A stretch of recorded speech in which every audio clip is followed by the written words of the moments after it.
இதை வந்து இப்போ வந்து மேரினேட் பண்ணி வச்சிட்டோம். அதுக்குள்ள நம்ம என்ன பண்ணலாம் அப்படின்னா மறந்துட்டியா? ஃபர்ஸ்ட் ஃப்ரை பண்ணுமா இல்ல குழம்பு வைக்கலாமா? பூரியா பொங்கலா? ஃபர்ஸ்ட் ஃப்ரை பண்ணிடலாம். ஃப்ரை பண்ணி எடுத்து வச்சுட்டு அதுக்கப்புறமா வந்து நம்ம வந்து குழம்பு வைக்கலாம். அண்ட் இது ரொம்ப ஊறணும் அப்படின்லாம் கிடையவே கிடையாது. பிகாஸ் குழம்புல தானே போட போறோம். ஸோ ரொம்ப ஊறி அந்த மாதிரிலாம் தேவையில்லை. உங்களுக்கு வேணும்னா நீங்க அப்படி கூட பண்ணிக்கலாம். இப்போ என்ன பண்ண போறோம், ஆயில் போட போறோம். கொஞ்சம்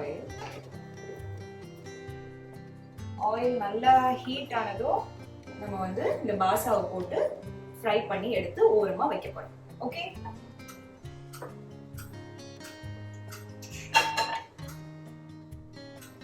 இதுல ஒரு பீஸா வந்து இதுல போட போறோம்.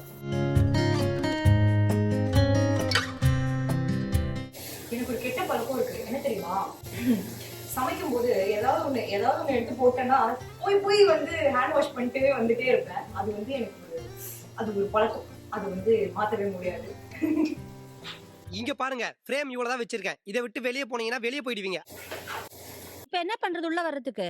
Excuse me, May I come in கேட்டு வாங்க. Excuse me, May I come in?